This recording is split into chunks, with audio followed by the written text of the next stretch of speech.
sekelompok orang di rumah kami. Mama saya dipukul sampai berlumuran darah. Kakak dan adik-adik saya yang masih di bawah umur dibanting sampai seluruh badan mereka mengalami sakit.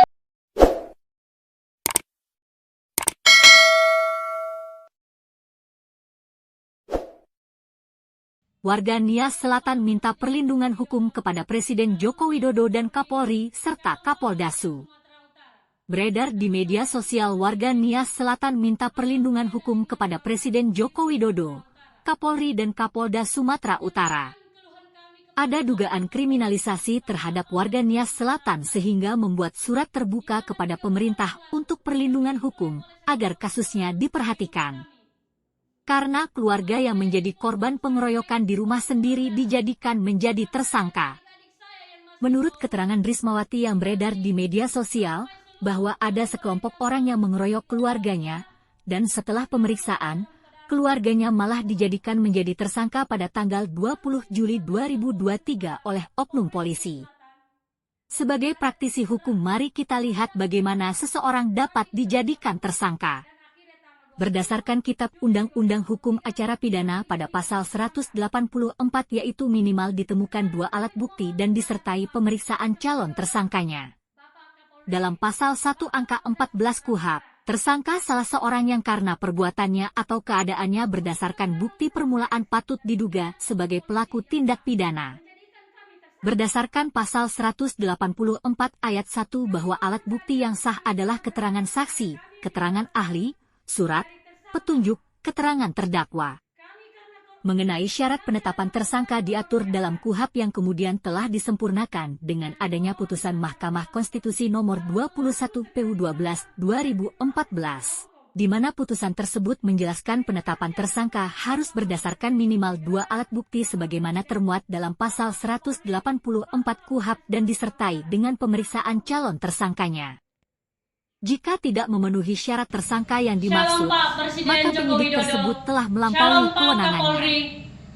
Jika benar ada oknum yang melampaui kewenangannya, patut kasus ini menjadi perhatian dari pemerintah dan internal polisi supaya citra polisi tidak menjadi buruk di masyarakat dan menyampaikan seharusnya keluhan menjadi kami pengayom kepada yang Bapak sebenarnya. Kapolri dan kepada Bapak Kapolda Sumatera Utara, di mana 3 bulan yang lalu kami dikeroyok oleh sekelompok orang di rumah kami. Mama saya dipukul sampai berlumuran darah. Kakak dan adik-adik saya yang masih di bawah umur dibanting sampai seluruh badan mereka mengalami sakit yang paling parah. Sekarang mereka dalam keadaan proses penyembuhan. Kasus ini sudah kami laporkan kepada Polres Nias Selatan dan tidak ada titik terang, tidak ada kejelasan. Kami ditakut-takutin dan akhirnya tanggal 20 Juli 2023 kami dijadikan tersangka. Sekarang kami memohon kepada Bapak Presiden Joko Widodo, Bapak Kapolri, Bapak Kapolda Sumatera Utara untuk segera memproses dan menindak oknum polisi yang telah menjadikan kami tersangka. Kami mohon keadilan, kami sangat berharap supaya kami dibebaskan dari tersangka. Kami adalah korban pengeroyokan dan mohon agar para pelaku segera ditangkap dan diproses secara hukum. Terima kasih atas perhatian Bapak Presiden Joko Widodo. Warga Nias Selatan minta perlindungan hukum kepada Presiden Joko Widodo dan Kapolri serta Kapoldasu. Beredar di media sosial, warga Nias Selatan minta perlindungan hukum kepada Presiden Joko Widodo, Kapolri dan Kapolda Sumatera Utara. Ada dugaan kriminalisasi terhadap warga Nias Selatan sehingga membuat surat terbuka kepada pemerintah untuk perlindungan hukum agar kasusnya diperhatikan. Karena keluarga yang menjadi korban pengeroyokan di rumah sendiri dijadikan menjadi tersangka. Menurut keterangan Rismawati yang beredar di media sosial, bahwa ada sekelompok orang yang mengeroyok keluarganya, dan setelah pemeriksaan, keluarganya malah dijadikan menjadi tersangka pada tanggal 20 Juli 2023 oleh oknum polisi. Sebagai praktisi hukum, mari kita lihat bagaimana seseorang dapat dijadikan tersangka. Berdasarkan Kitab Undang-Undang Hukum Acara Pidana pada pasal 184 yaitu minimal ditemukan 2 alat bukti dan disertai pemeriksaan calon tersangkanya.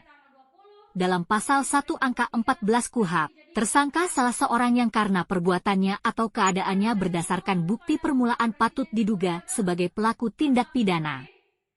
Berdasarkan pasal 184 ayat 1 bahwa alat bukti yang sah adalah keterangan saksi, keterangan ahli, surat, petunjuk, keterangan terdakwa. Mengenai syarat penetapan tersangka diatur dalam KUHP yang kemudian telah disempurnakan dengan adanya putusan Mahkamah Konstitusi nomor 21 PU 12 2014, di mana putusan tersebut menjelaskan penetapan tersangka harus berdasarkan minimal 2 alat bukti sebagaimana termuat dalam pasal 184 KUHP dan disertai dengan pemeriksaan calon tersangkanya. Jika tidak memenuhi syarat tersangka yang dimaksud, maka penyidik tersebut telah melampaui kewenangannya.